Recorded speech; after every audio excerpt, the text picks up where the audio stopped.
یہ واقعہ میرے گھر میں شروع ہوا، لیکن جس گھر میں یہ سب ہوا وہاں صرف انسان نہیں رہتے تھے۔ رات کے اندھیرے میں ہر چیز عجیب سی لگتی تھی۔ یہ کہانی اس وقت کی ہے جہاں میرے آس پاس کسی کا احساس رہنے لگا۔ السلام علیکم، welcome to whispers in dark. آج کی کہانی جو میں آپ کو سنانے جا رہی ہوں وہ کافی زیادہ انٹرسٹنگ ہونے والی ہے، تو چلتے ہیں آج کی اسٹوری کی طرف۔ اگر آپ بھی ہمارے ساتھ اپنی سٹوریز کو شیئر کرنا چاہتے ہیں تو ڈسکرپشن پہ دیے گئے لنک سے آپ ہمارے ساتھ اپنی سٹوریز کو شیئر کر سکتے ہیں۔ تو چلتے ہیں آج کی اسٹوری کی طرف۔ میرا نام اریبہ ہے اور میں 26 سال کی ہوں۔ فیصل آباد میں رہتی تھی میں اس لیے کہہ رہی ہوں، ہم وہ گھر چھوڑ چکے ہیں۔ سب کچھ اس دن سے شروع ہوا جب ہمارے گھر میرے کزن کا رشتہ آیا اور میرے گھر والوں نے انکار کر دیا کیونکہ وہ لڑکا اچھا نہیں تھا۔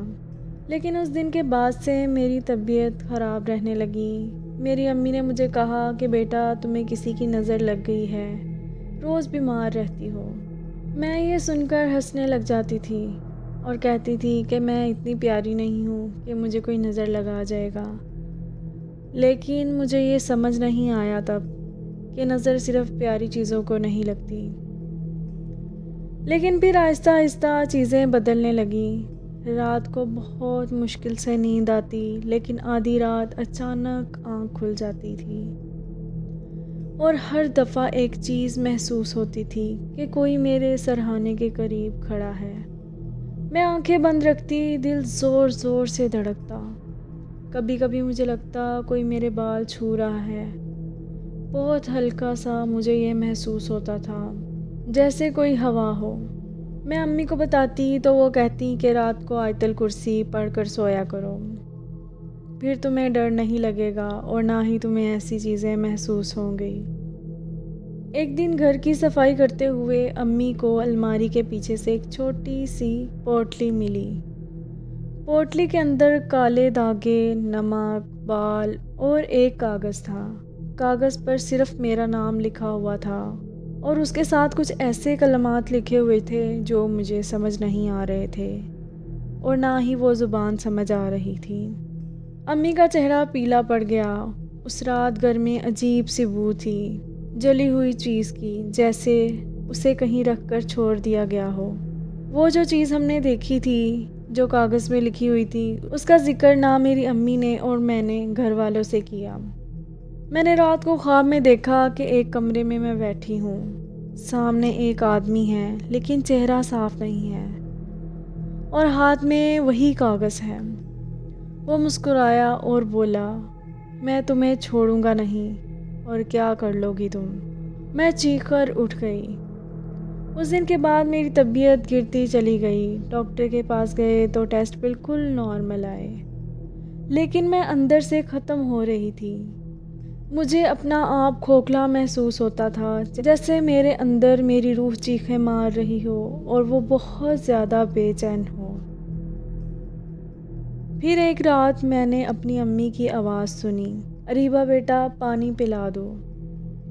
میں کچن کی طرف گئی، پیچھے مڑ کر دیکھا تو امی اپنے کمرے میں سو رہی تھیں اور جو آواز تھی وہ کچن کے اندر سے آ رہی تھی۔ جب میں نے یہ سارا معاملہ اپنے گھر والوں کو بتایا تو میرے ابو نے کہا کہ یہ بات نارمل نہیں ہے۔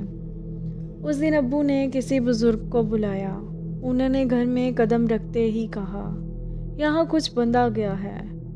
انہوں نے بتایا کہ کالا جادو زندہ چیز پر کیا گیا ہے۔ انہوں نے بتایا جس نے کیا ہے وہ تمہارا نام روز پڑھتا ہے، اس لیے تمہیں اس کی آواز سنائی دیتی ہے۔ وہ روز باقاعدگی سے عمل کرتا ہے جس کی وجہ سے تم بہت زیادہ بے چین رہتی ہو۔ رات کو جب وظائف ہو رہے تھے مجھے لگا کوئی میرے کان کے پاس جھک کر بولا، تمہیں لگتا ہے نام مٹا دینے سے سب ختم ہو جائے گا؟ جب میں نے یہ سنا تو مجھے 2 پل کے لیے یہ وہم لگا، لیکن اس کے بعد میں اتنا زیادہ ڈر گئی کہ میرے ہاتھ پاؤں کانپنے لگے اور میں اپنے بس میں ہی نہیں تھی اور زور زور سے چیخیں مارنے لگی۔ مجھے نہیں سمجھ آ رہی تھی کہ مجھے کون کنٹرول کر رہا ہے اور مجھے تب کچھ سمجھ نہیں آ رہا تھا۔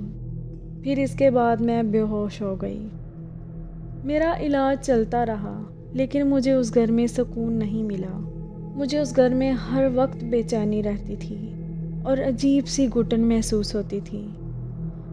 جب میرے گھر والوں نے میری یہ حالت دیکھی تو انہوں نے فیصلہ کیا کہ وہ یہ گھر چھوڑ دیں گے اور کہیں جا کر دوسرا گھر بنا لیں گے۔ اس کے بعد ہم نے وہ گھر تو چھوڑ دیا اور میں ٹھیک بھی ہو گئی، لیکن وہ ڈر ابھی بھی میرے دل سے نہیں جاتا۔ یہ بات ہے کہ میں نے عالم صاحب سے پوچھا تھا کہ یہ جادو کس نے کروایا ہے مجھ پر۔ انہوں نے بتایا کہ تمہارے بہت زیادہ قریبی کسی رشتہ دار نے کروایا ہے اور اس نے کسی بدلے یا حسد کی بنیاد پر کیا ہے۔ اب ہم اپنے نئے گھر میں رہتے ہیں۔ اب میں ٹھیک ہوں، لیکن یہ واقعات ایسے ہوتے ہیں جو انسان کو جھنجھوڑ کر رکھ دیتے ہیں۔ تو اسی کے ساتھ آج کی اسٹوری ختم ہوتی ہے۔ اگر آپ کو آج کی اسٹوری اچھی لگی ہے تو چینل کو سبسکرائب ضرور کیجیے اور کمنٹ میں اپنی رائے کا اظہار دیجیے۔ بس اتنا ہی۔ خدا حافظ۔